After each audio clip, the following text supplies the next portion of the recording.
आत्मीय भाइयों, सादर प्रणाम। इस धरती पर कई बार ये प्रश्न उठता है कि सच्चा योगी कौन हो सकता है। तो सच्चे योगी की परिभाषा क्या है? क्या वो साधु हो सकता है, महात्मा हो सकता है, संत हो सकता है, सिद्ध हो सकता है, साधक हो सकता है, या गिरी कंदरा में बैठने वाले महात्मा हो सकते हैं, जटाजूट बढ़ाने वाले साधु हो सकते हैं, नागादेव हो सकते हैं? ये कौन जो इस कैटेगरी में आते हैं या ऐसे सच्चे योगी हो सकते हैं? इस पर प्रसंग और चर्चाएं होती रहती है। एक बार याज्ञवल्क्य जी के शिष्यों ने पूछा, गुरुदेव ये बताइए कि इस धरती पर वर्तमान में उस समय कौन सच्चा योगी है? तब याज्ञवल्क्य जी ने जो उत्तर दिया बड़ा आश्चर्यजनक भी था और शिष्यों गले भी नहीं उतरा।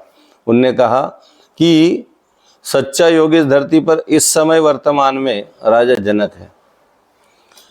शिष्यों को बड़ा आश्चर्य हुआ। उन्होंने कहा, साहब कोई संत का नाम बताते, कोई महात्मा का नाम बताते, कोई गुरु का नाम बताते, कोई तपस्वी का नाम, कोई साधक का नाम बताते तो बात समझ में आती, लेकिन राजा का नाम बता दिया। राजा सच्चा योगी कैसे हो सकता भला? राजपाट कर रहा है, राज व्यवस्थाओं का लाभ ले रहा है, राज्य में जितने भी ऐश्वर्य का साधन है, भोग विलास के साधन का उपभोग कर रहा होगा, तो वो सच्चा योगी कैसे हो सकता है?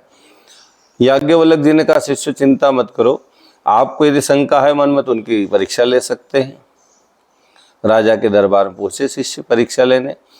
राजा को कहा, महाराज हम आपके दरबार में आए हैं और आपसे कुछ प्रश्न करेंगे, और प्रश्न इस कार्य को लेकर है कि हमारे गुरुदेव ये मानते हैं कि आप सच्चे योगी हैं।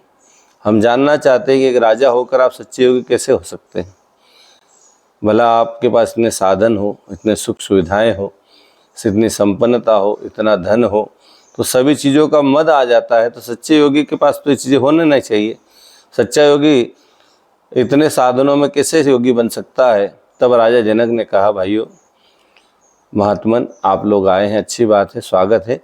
आप पहले हमारे राज्य को घूम कर आइए, पहले देख आइए, फिर आपके प्रश्न का उत्तर स्वतः ही आपको मिल जाएगा या हम दे देंगे। उनके जो याज्ञवल्क्य जी के जो शिष्य थे वो जाने लगे, तो राजा का रुकिए, आप हमारे राज्य को देखें, उसके साथ एक शर्त भी हम आपके साथ जोड़ देते हैं। आपके हाथ में हम ये तेल का भरा पात्र दे रहे हैं। दोनों के हाथ में दे दिया और कहा कि आप हमारे राज्य का पूरा निरीक्षण करके आइए, फिर हमको बताइए कि हमारा राज्य कैसा है। और उनने प्रयास चालू करना ही चाहा, तो राजा ने कहा, ठीक है रुकिए, एक शर्त और इसके साथ जुड़ी हुई है कि एक भी बूंद तेल का इस पात्र से नीचे नहीं गिरना चाहिए, और यदि गिरता है तो आपके पीछे हमारा सैनिक चलेंगे, जैसे ही आपके हाथ से तेल का बूंद गिरा तत्काल आपकी गर्दन उड़ा दी जाएगी, आपकी जो है मृत्यु हो जाएगी। तो अब जिसके सिर पर मौत नाचे वो क्या देखे? वो शिष्य राज्य का परिभ्रमण करने निकले। पूरे राज्य में घूमते घूमते घूमते घूमते घूमते घूमते घूमते फिर से राजा के समक्ष उपस्थित हो गए। तेल का पात्र नीचे रखा और राजा ने पूछा, महात्मन बताइए आपको हमारा ये जो राज्य है कैसा लगा, जनकपुर? उन्होंने कहा, साहब राज्य की बात कर रहे हैं, आपके राज्य का एक कण और एक पत्ता भी हमने नहीं देखा। क्यों, क्या दिक्कत आई? आपको किसी ने रोका, आपकी आंखें बंद कर दी, पट्टी बांध दी? नहीं साहब, ऐसा कुछ नहीं हुआ।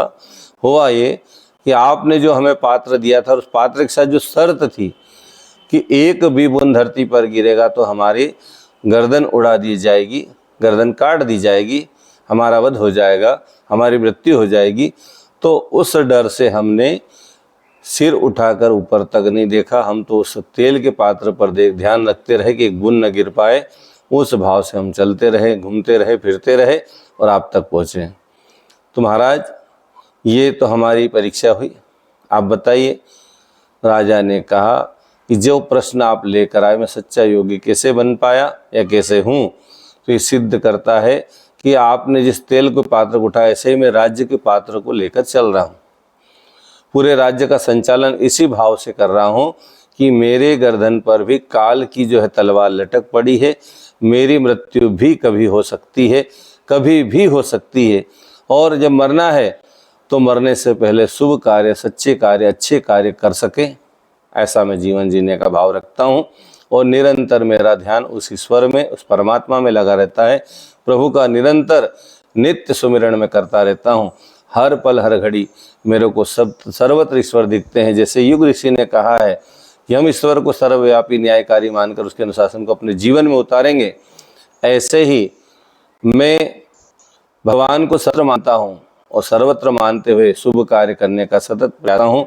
जितने भी शुभ कार्य मेरे से बन पड़ते मैं करता रहता हूँ। यही मेरे सच्चे योगी होने का आधार है, इसमें कोई भी संशय नहीं।